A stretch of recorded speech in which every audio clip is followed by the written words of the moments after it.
श्री पंचमुखी हनुमान स्तोत्रम्। नमो वायुपुत्राय पंचवक्त्राय ते नमः। नमोस्तु दीर्घबालाय राक्षसान्तकराय च।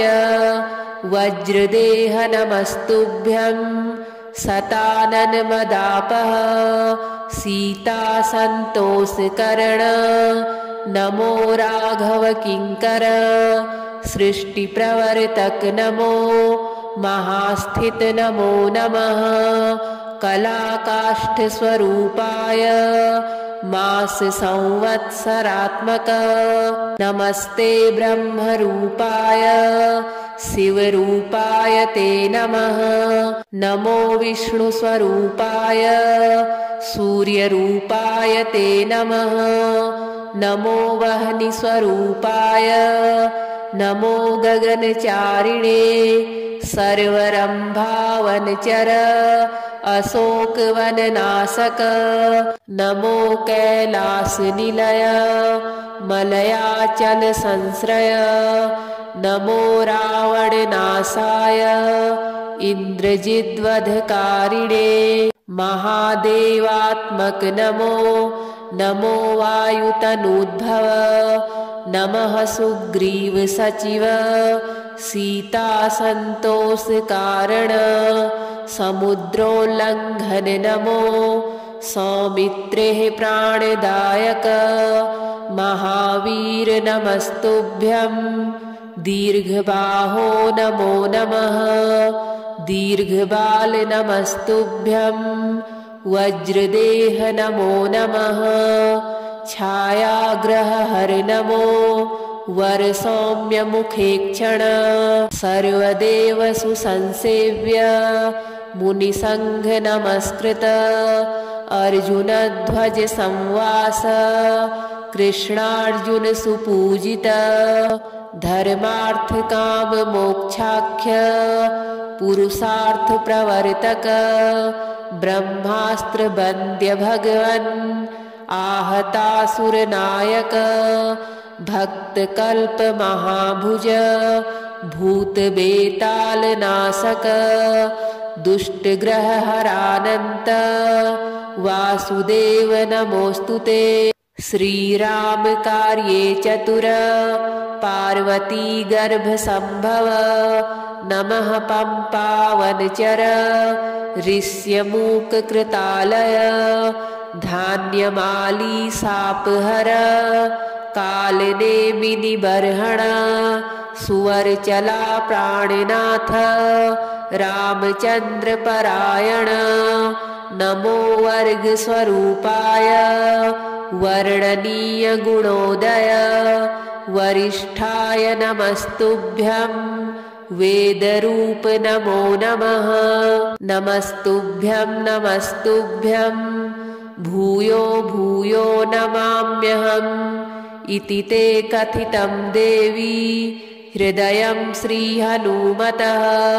सर्वसम्पत्करं पुण्यं सर्वसौख्यविवर्धनं। दुष्टभूतग्रहहरं क्षयापस्मारनाशनं। यस्त्वात्मनियमो भक्त्या वायुसूनो सुमङ्गलं। हृदये पठते नित्यं स ब्रह्मसदृशो भवेत्। अजप्तं हृदयं यैमं मन्त्रं जपति मानवः स दुःखं शीघ्रमाप्नोति। मन्त्रसिद्धिर्न जायते सत्यं सत्यं पुनः सत्यं मन्त्रसिद्धिकरं परम्। इत्थं च कथितं पूर्वं साम्बेन स्वप्रियां प्रति। महर्षेर्गौतमात् पूर्वं मया प्राप्तमिदं मुने। तन्मया प्रहितं सर्वं शिष्यवात्सल्यकारणात्। नमो वायुपुत्राय पंचवक्त्राय ते नमः। नमोस्तु दीर्घबालाय राक्षसान्तकराय च। वज्रदेह नमस्तुभ्यं सताननमदापः सीतासन्तोषकरण नमो राघव किङ्कर सृष्टिप्रवर्तक नमो महास्थित नमो नमः कलाकाष्ठस्वरूपाय मास संवत्सरात्मक नमस्ते ब्रह्मरूपाय शिवरूपाय ते नमः नमो विष्णुस्वरूपाय सूर्यरूपाय ते नमः नमो वह्निस्वरूपाय नमो गगनचारिणे सर्वरम्भावनचर अशोकवननाशक नमो कैलासनिलय मलयाचल संश्रय नमो रावणनाशाय इन्द्रजिद्वधकारिणे महादेवात्मक नमो नमो वायुतनूद्भव नमः सुग्रीव सचिव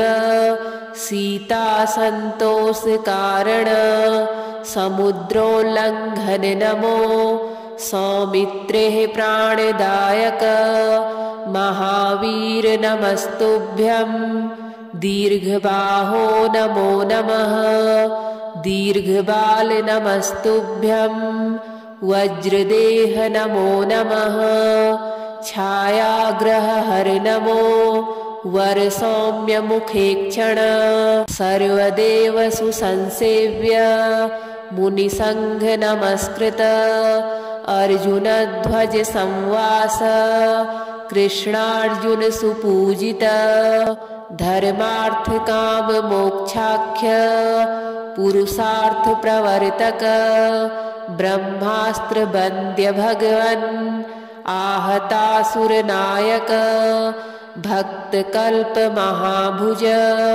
भूतबेतालनाशक दुष्टग्रहहरानन्त वासुदेव नमोस्तुते श्रीराम कार्ये चतुर पार्वती गर्भसंभव नमः पंपावनचर ऋष्यमूककृतालय धान्यमाली सापहर कालनेमिनिबर्हण सुवरचला प्राणनाथ रामचंद्र परायण नमो वर्गस्वरूपाय वर्णनीय गुणोदय वरिष्ठाय नमस्तुभ्यं वेदरूप नमो नमः नमस्तुभ्यं नमस्तुभ्यं भूयो भूयो नमाम्यहम् इति ते कथितं देवी हृदयं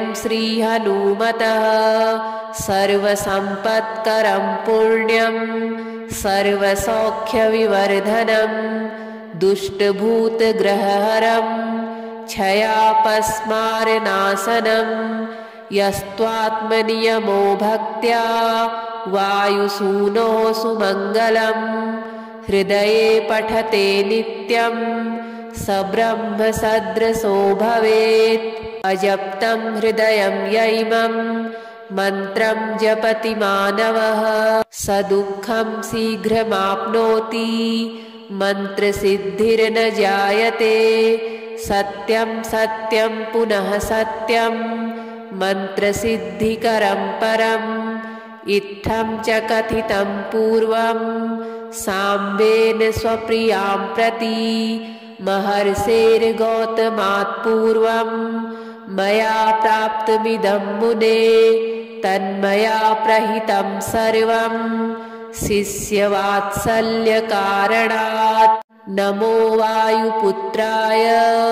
पञ्चवक्त्राय ते नमः नमोऽस्तु दीर्घबालाय राक्षसान्तकराय च वज्रदेह नमस्तुभ्यं सताननमदापः सीतासन्तोषकरण नमो राघव किङ्कर सृष्टिप्रवर्तक नमो महास्थित नमो नमः कलाकाष्ठस्वरूपाय मास संवत्सरात्मक नमस्ते ब्रह्मरूपाय शिवरूपाय ते नमः नमो विष्णुस्वरूपाय सूर्यरूपाय ते नमः नमो वह्निस्वरूपाय नमो गगनचारिणे सर्वरम्भावनचर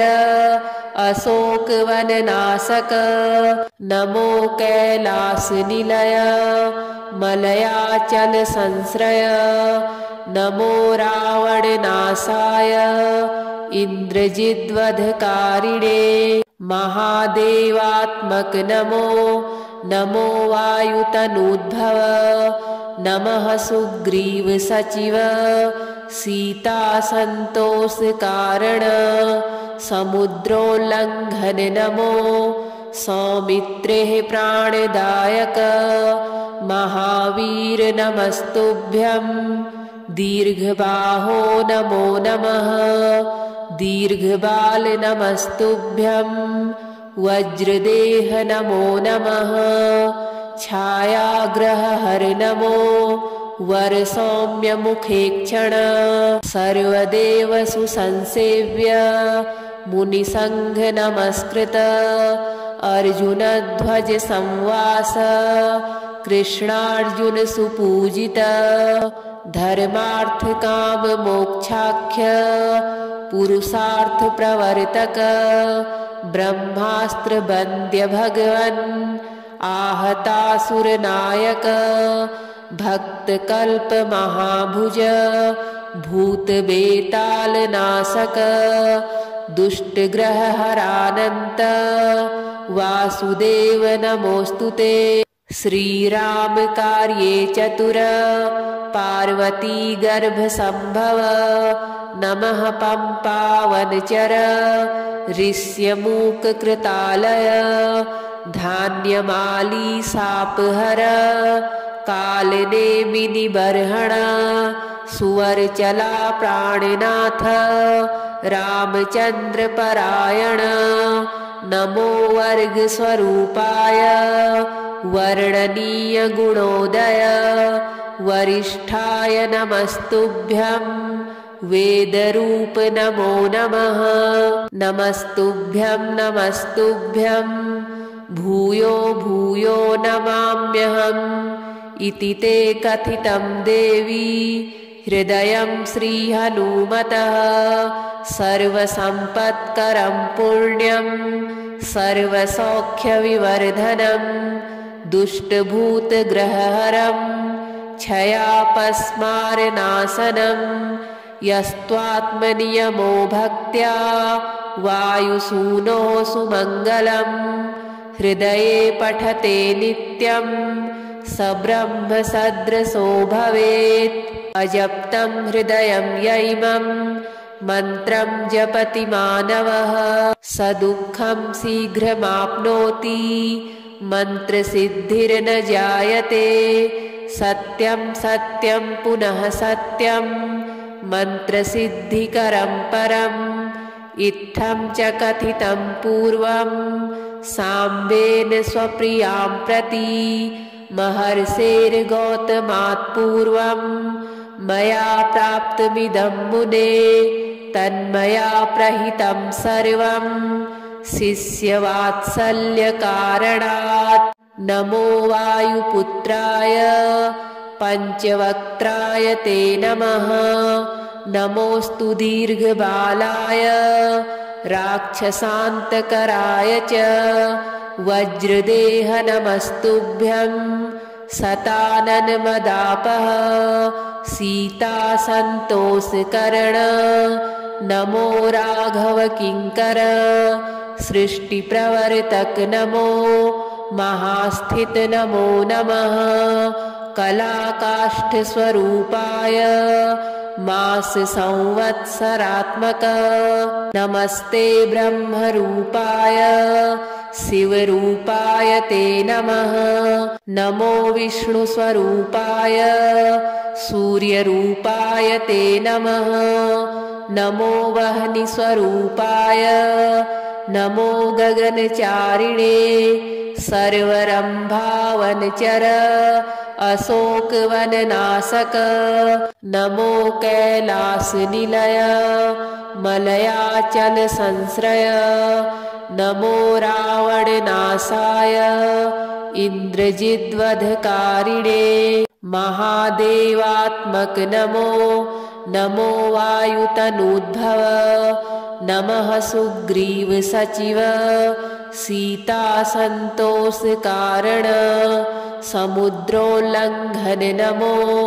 सौमित्रे प्राणदायक महावीर नमस्तुभ्यं दीर्घबाहो नमो नमः दीर्घबाल नमस्तुभ्यं वज्रदेह नमो नमः छायाग्रहहर नमो वरसौम्य मुखेक्षण सर्वदेव सुसंसेव्य मुनिसंघ नमस्कृत अर्जुन ध्वज संवास कृष्णार्जुन सुपूजित धर्मार्थ काम मोक्षाख्य पुरुषार्थ प्रवर्तक ब्रह्मास्त्र बंद्य भगवन् आहतासुर नायक भक्त कल्प महाभुज भूत बेताल नाशक दुष्ट ग्रह हरानंत वासुदेव नमोस्तुते श्रीराम कार्ये चतुर पार्वती गर्भ संभव नमः पंपावनचर ऋष्यमूक कृतालय धान्यमाली सापहर कालनेमिनि बर्हण सुवरचला प्राणनाथ रामचंद्र परायण नमो वर्ग स्वरूपाय वर्णनीय गुणोदय वरिष्ठाय नमस्तुभ्यं वेदरूप नमो नमः नमस्तुभ्यं नमस्तुभ्यं भूयो भूयो नमाम्यहम् इति ते कथितं देवी हृदयं श्रीहनुमतः सर्वसम्पत्करं पुण्यं सर्वसौख्यविवर्धनं दुष्टभूतग्रहहरं क्षयापस्मारनाशनं यस्त्वात्मनियमो भक्त्या वायुसूनो सुमङ्गलं हृदये पठते नित्यं स ब्रह्म सदृशो भवेत् अजप्तं हृदयं यैमं मन्त्रं जपति मानवः स दुःखं शीघ्रमाप्नोति मन्त्रसिद्धिर्न जायते सत्यं सत्यं पुनः सत्यं मन्त्रसिद्धिकरं परम् इत्थं च कथितं पूर्वं साम्बेन स्वप्रियां प्रति महर्षेर्गौतमात् पूर्वं मया प्राप्तमिदं मुने तन्मया प्रहितं सर्वं शिष्यवात्सल्यकारणात् नमो वायुपुत्राय पञ्चवक्त्राय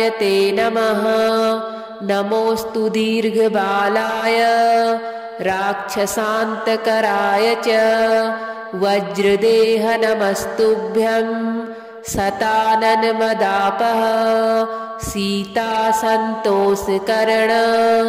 नमो राघव किङ्कर सृष्टिप्रवर्तक नमो महास्थित नमो नमः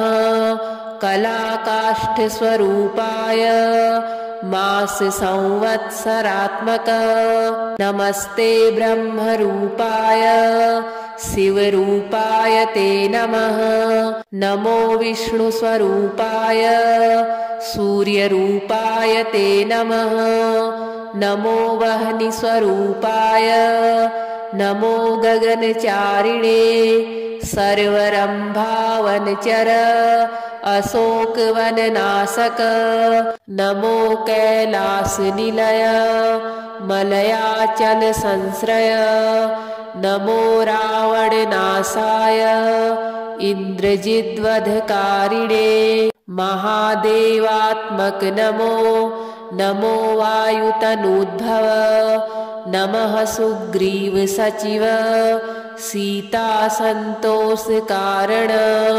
समुद्रोल्लङ्घन नमो सौमित्रेः प्राणदायक महावीर नमस्तुभ्यं दीर्घबाहो नमो नमः दीर्घबाल नमस्तुभ्यं वज्रदेह नमो नमः छायाग्रहहर नमो वरसौम्यमुखेक्षण सर्वदेव सुसंसेव्य मुनिसंघ नमस्कृत अर्जुनध्वज संवास कृष्णार्जुन सुपूजित धर्मार्थ काम मोक्षाख्य पुरुषार्थ प्रवर्तक ब्रह्मास्त्र बंद्य भगवन् आहतासुर नायक भक्त कल्प महाभुज भूत बेताल नासक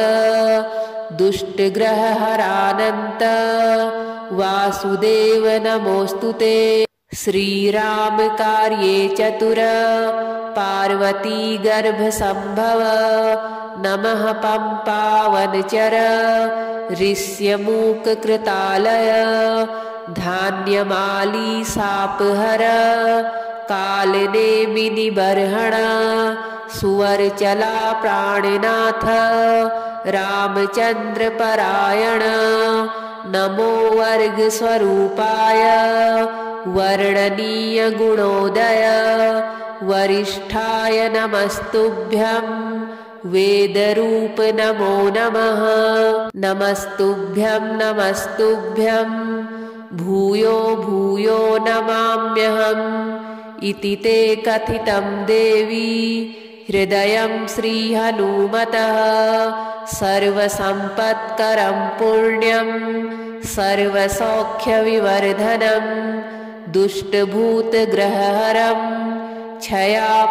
क्षयापस्मारनाशनं यस्त्वात्मनियमो भक्त्या वायुसूनो सुमङ्गलं हृदये पठते नित्यं स ब्रह्मसदृशो भवेत् अजप्तं हृदयं यैमं मन्त्रं जपति मानवः स दुःखं शीघ्रमाप्नोति मन्त्रसिद्धिर्न जायते सत्यं सत्यं पुनः सत्यं मन्त्रसिद्धिकरं परम् इत्थं च कथितं पूर्वं साम्बेन स्वप्रियां प्रति महर्षेर्गौतमात् पूर्वं मया प्राप्तमिदं मुने तन्मया प्रहितं सर्वं शिष्यवात्सल्यकारणात् नमो वायुपुत्राय पञ्चवक्त्राय ते नमः नमोऽस्तु दीर्घबालाय राक्षसान्तकराय च वज्रदेह नमस्तुभ्यं शताननमदापः सीतासन्तोषकरण नमो राघव किङ्कर सृष्टिप्रवर्तक नमो महास्थित नमो नमः कलाकाष्ठस्वरूपाय मास संवत्सरात्मक नमस्ते ब्रह्मरूपाय शिवरूपाय ते नमः नमो विष्णुस्वरूपाय सूर्यरूपाय ते नमः नमो वह्निस्वरूपाय नमो गगनचारिणे सर्वरम्भावनचर अशोकवननाशक नमो कैलासनिलय मलयाचल संश्रय नमो रावणनाशाय इन्द्रजिद्वधकारिणे महादेवात्मक नमो नमो वायुतनूद्भव नमः सुग्रीव सचिव सीतासन्तोषकारण समुद्रोल्लङ्घन नमो सौमित्रेः प्राणदायक महावीर नमस्तुभ्यं दीर्घबाहो नमो नमः दीर्घबाल नमस्तुभ्यं वज्रदेह नमो नमः छायाग्रहहर नमो वरसौम्यमुखेक्षण सर्वदेव सुसंसेव्य मुनिसंघ नमस्कृत अर्जुनध्वज संवास कृष्णार्जुन सुपूजित धर्मार्थ काम मोक्षाख्य पुरुषार्थ प्रवर्तक ब्रह्मास्त्र बंद्य भगवन् आहतासुर नायक भक्त कल्प महाभुज भूत बेताल नाशक दुष्ट ग्रह हरानंत वासुदेव नमोस्तुते श्रीराम कार्ये चतुर पार्वती गर्भ संभव नमः पंपावनचर ऋष्यमूक कृतालय धान्यमाली सापहर कालनेमिनि बर्हण सुवरचला प्राणनाथ रामचंद्र परायण नमो वर्ग स्वरूपाय वर्णनीय गुणोदय वरिष्ठाय नमस्तुभ्यं वेदरूप नमो नमः नमस्तुभ्यं नमस्तुभ्यं भूयो भूयो नमाम्यहम् इति ते कथितं देवी हृदयं श्रीहनुमतः सर्वसम्पत्करं पुण्यं सर्वसौख्यविवर्धनं दुष्टभूतग्रहहरं क्षयापस्मारनाशनं यस्त्वात्मनियमो भक्त्या वायुसूनो सुमङ्गलं हृदये पठते नित्यं स ब्रह्मसदृशो भवेत् अजप्तं हृदयं यैमं मन्त्रं जपति मानवः स दुःखं शीघ्रमाप्नोति मन्त्रसिद्धिर्न जायते सत्यं सत्यं पुनः सत्यं मन्त्रसिद्धिकरं परम् इत्थं च कथितं पूर्वं साम्बेन स्वप्रियां प्रति महर्षेर्गौतमात् पूर्वं मया प्राप्तमिदं मुने तन्मया प्रहितं सर्वं शिष्यवात्सल्यकारणात् नमो वायुपुत्राय पञ्चवक्त्राय ते नमः नमोऽस्तु दीर्घबालाय राक्षसान्तकराय च वज्रदेह नमस्तुभ्यं शताननमदापः सीतासन्तोषकरण नमो राघव किङ्कर सृष्टिप्रवर्तक नमो महास्थित नमो नमः कलाकाष्ठस्वरूपाय मास संवत्सरात्मक नमस्ते ब्रह्मरूपाय शिवरूपाय ते नमः नमो विष्णुस्वरूपाय सूर्यरूपाय ते नमः नमो वह्निस्वरूपाय नमो गगनचारिणे सर्वरम्भावनचर अशोकवननाशक नमो कैलासनिलय मलयाचल संश्रय नमो रावणनाशाय इन्द्रजिद्वधकारिणे महादेवात्मक नमो नमो वायुतनूद्भव नमः सुग्रीव सचिव सीता संतोष कारण समुद्रोल्लंघन नमो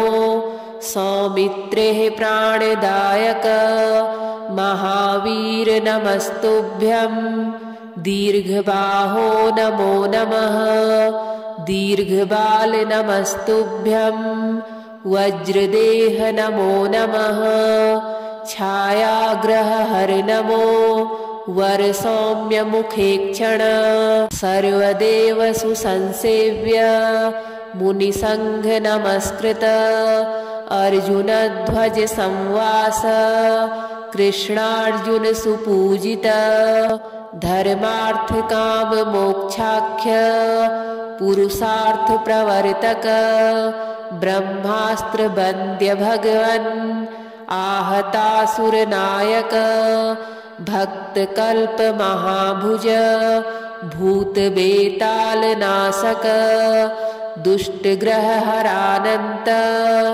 वासुदेव नमोस्तुते। श्रीराम कार्ये चतुर पार्वती गर्भ संभव नमः पंपावनचर ऋष्यमूक कृतालय धान्यमाली सापहर कालनेमिनि बर्हण सुवर्चला प्राणनाथ रामचंद्र परायण नमो वर्ग स्वरूपाय वर्णनीय गुणोदय वरिष्ठाय नमस्तुभ्यं वेदरूप नमो नमः नमस्तुभ्यं नमस्तुभ्यं भूयो भूयो नमाम्यहम् इति ते कथितं देवी हृदयं श्रीहनुमतः सर्वसम्पत्करं पुण्यं सर्वसौख्यविवर्धनं दुष्टभूतग्रहहरं क्षयापस्मारनाशनं यस्त्वात्मनियमो भक्त्या वायुसूनो सुमङ्गलं हृदये पठते नित्यं स ब्रह्मसदृशो भवेत्। अजप्तं हृदयं यैमं मन्त्रं जपति मानवः स दुःखं शीघ्रमाप्नोति मन्त्रसिद्धिर्न जायते।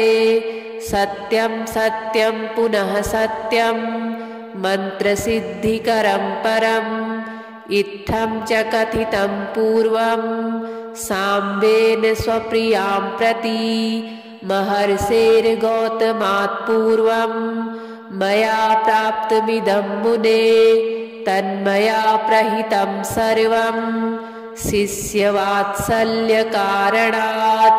नमो वायुपुत्राय पञ्चवक्त्राय ते नमः नमोऽस्तु दीर्घबालाय राक्षसान्तकराय च वज्रदेह नमस्तुभ्यं शताननमदापः सीतासन्तोषकर्ण नमो राघव किङ्कर सृष्टिप्रवर्तक नमो महास्थित नमो नमः कलाकाष्ठस्वरूपाय मास संवत्सरात्मक नमस्ते ब्रह्मरूपाय शिवरूपाय ते नमः नमो विष्णुस्वरूपाय सूर्यरूपाय ते नमः नमो वह्निस्वरूपाय नमो गगनचारिणे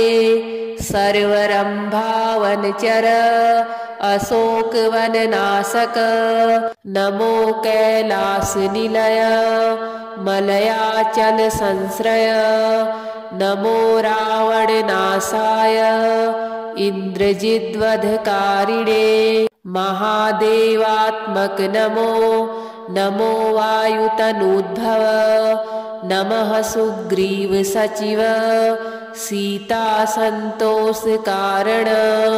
समुद्रोल्लङ्घन नमो सौमित्रेः प्राणदायक महावीर नमस्तुभ्यं दीर्घबाहो नमो नमः दीर्घबाल नमस्तुभ्यं वज्रदेह नमो नमः छायाग्रहहर नमो वरसौम्यमुखेक्षण सर्वदेव सुसंसेव्य मुनिसंघ नमस्कृत अर्जुनध्वज संवास कृष्णार्जुन सुपूजित धर्मार्थ काम मोक्षाख्य पुरुषार्थ प्रवर्तक ब्रह्मास्त्र बंद्य भगवन् आहतासुर नायक भक्त कल्प महाभुज भूत बेताल नाशक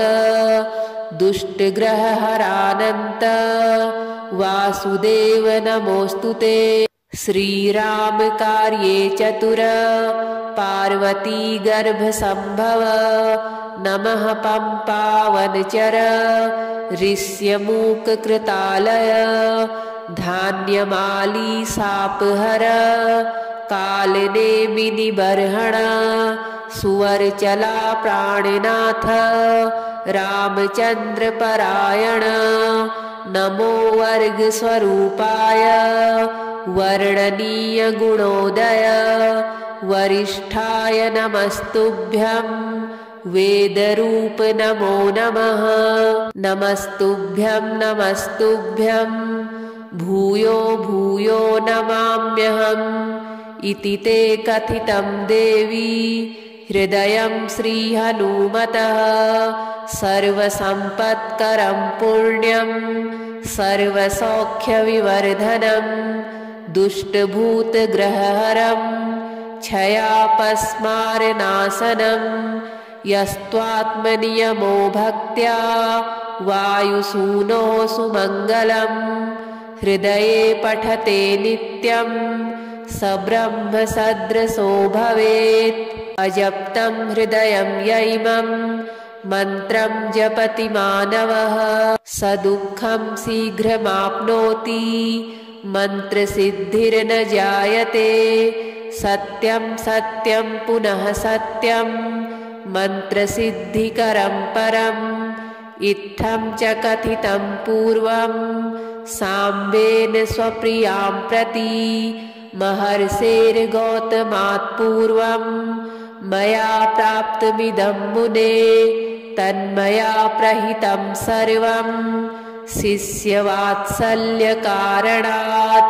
नमो वायुपुत्राय पञ्चवक्त्राय ते नमः नमोऽस्तु दीर्घबालाय राक्षसान्तकराय च वज्रदेह नमस्तुभ्यं शताननमदापः सीतासन्तोषकर्ण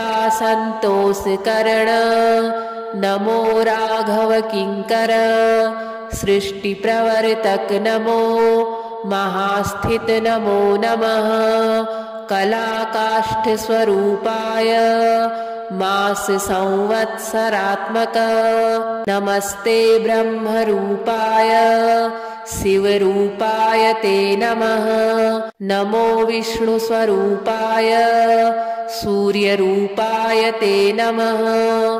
नमो वह्निस्वरूपाय नमो गगनचारिणे सर्वरम्भावनचर अशोकवननाशक नमो कैलासनिलय मलयाचल संश्रय नमो रावणनाशाय इन्द्रजिद्वधकारिणे महादेवात्मक नमो नमो वायुतनूद्भव नमः सुग्रीव सचिव सीतासन्तोषकारण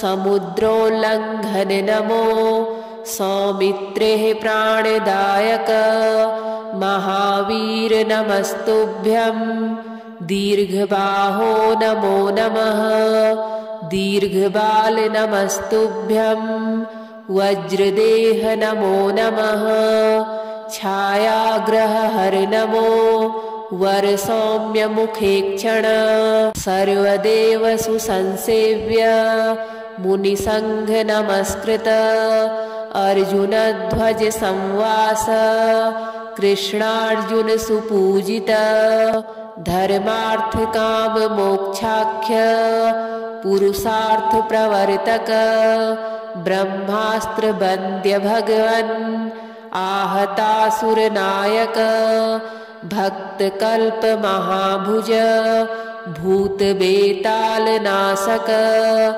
दुष्ट ग्रह हरानंत वासुदेव नमोस्तुते। श्रीराम कार्ये चतुर पार्वती गर्भ संभव नमः पंपावनचर ऋष्यमूक कृतालय धान्यमाली सापहर कालनेमिनि बर्हण सुवरचला प्राणनाथ रामचंद्र परायण नमो वर्ग स्वरूपाय वर्णनीय गुणोदय वरिष्ठाय नमस्तुभ्यं वेदरूप नमो नमः नमस्तुभ्यं नमस्तुभ्यं भूयो भूयो नमाम्यहम् इति ते कथितं देवी हृदयं श्रीहनुमतः सर्वसम्पत्करं पुण्यं सर्वसौख्यविवर्धनं दुष्टभूतग्रहहरं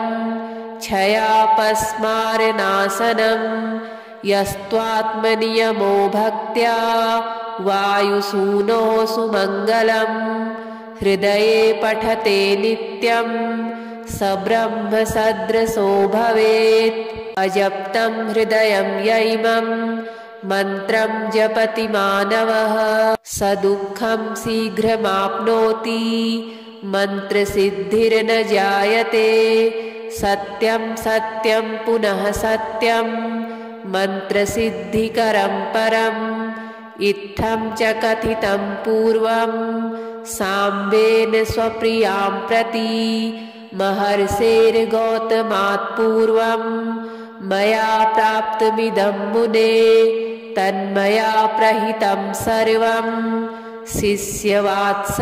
शिष्यवात्सल्यकारणात् नमो वायुपुत्राय पञ्चवक्त्राय ते नमः नमोऽस्तु दीर्घबालाय राक्षसान्तकराय च वज्रदेह नमस्तुभ्यं शताननमदापः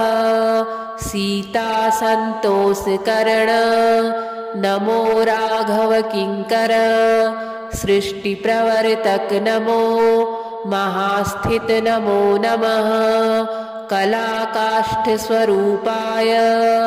माससंवत्सरात्मक नमस्ते ब्रह्मरूपाय शिवरूपाय ते नमः नमो विष्णुस्वरूपाय सूर्यरूपाय ते नमः नमो वह्निस्वरूपाय नमो गगनचारिणे सर्वरम्भावनचर अशोकवननाशक नमो कैलासनिलय मलयाचल संश्रय नमो रावणनाशाय इन्द्रजिद्वधकारिणे महादेवात्मक नमो नमो वायुतनूद्भव नमः सुग्रीव सचिव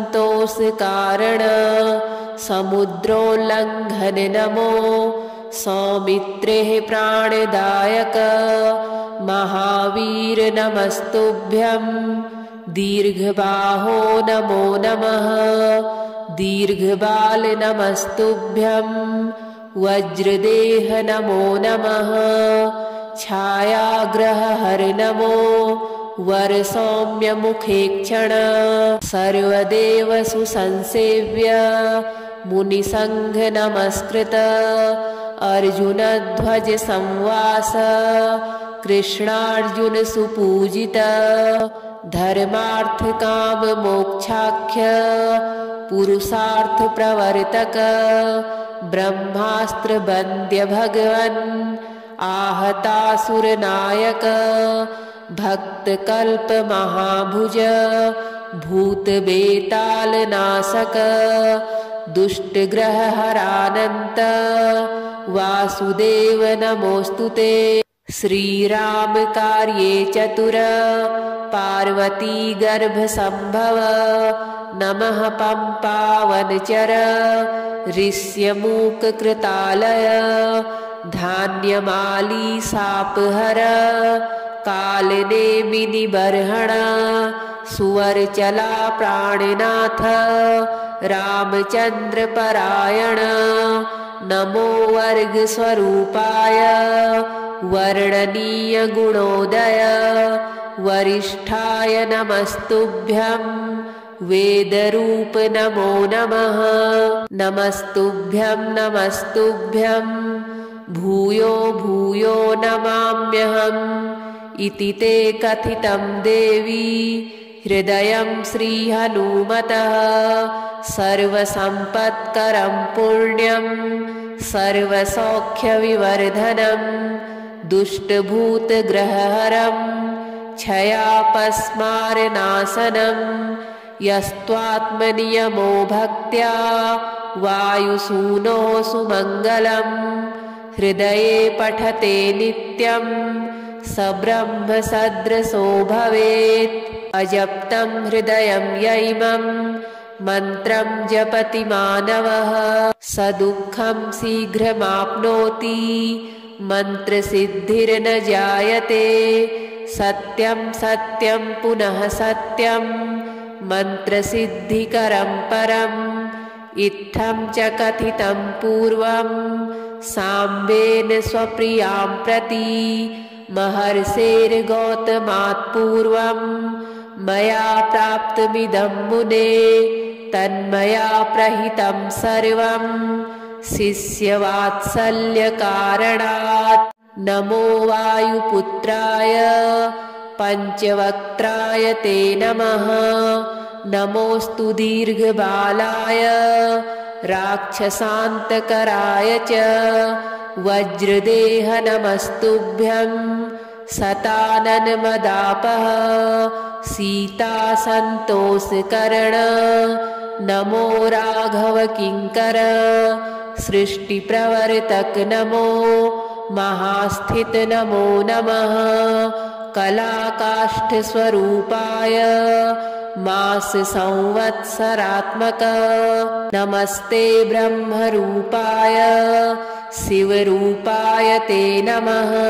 नमो विष्णुस्वरूपाय सूर्यरूपाय ते नमः।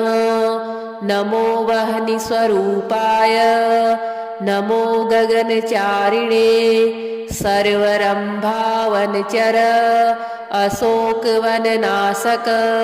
नमो कैलासनिलय मलयाचल संश्रय। नमो रावणनाशाय इन्द्रजिद्वधकारिणे महादेवात्मक नमो। नमो वायुतनूद्भव नमः सुग्रीव सचिव सीतासन्तोषकारण।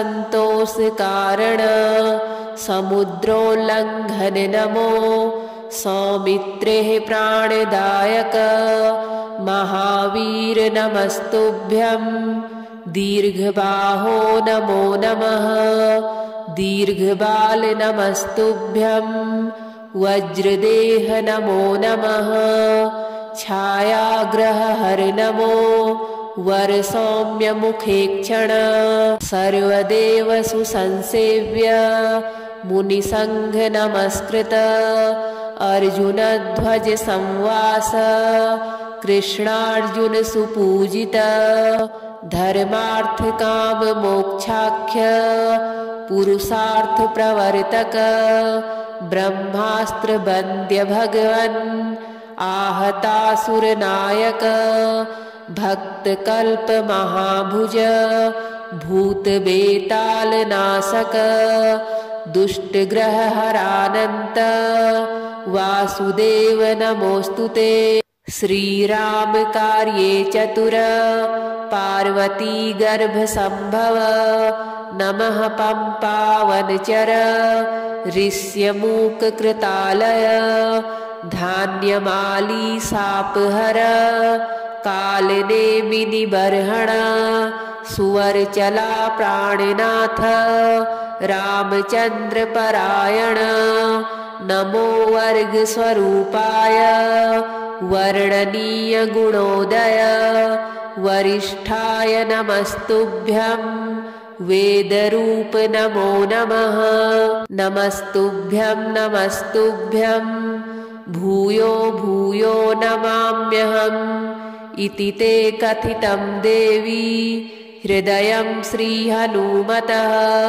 सर्वसम्पत्करं पुण्यं सर्वसौख्यविवर्धनं दुष्टभूतग्रहहरं क्षयापस्मारनाशनं यस्त्वात्मनियमो भक्त्या वायुसूनो सुमङ्गलं हृदये पठते नित्यं स ब्रह्मसदृशो भवेत्। अजप्तं हृदयं यैमं मन्त्रं जपति मानवः स दुःखं शीघ्रमाप्नोति मन्त्रसिद्धिर्न जायते। सत्यं सत्यं पुनः सत्यं मन्त्रसिद्धिकरं परम् इत्थं च कथितं पूर्वं साम्बेन स्वप्रियां प्रति महर्षेर्गौतमात् पूर्वं मया प्राप्तमिदं मुने तन्मया प्रहितं सर्वं शिष्यवात्सल्यकारणात्।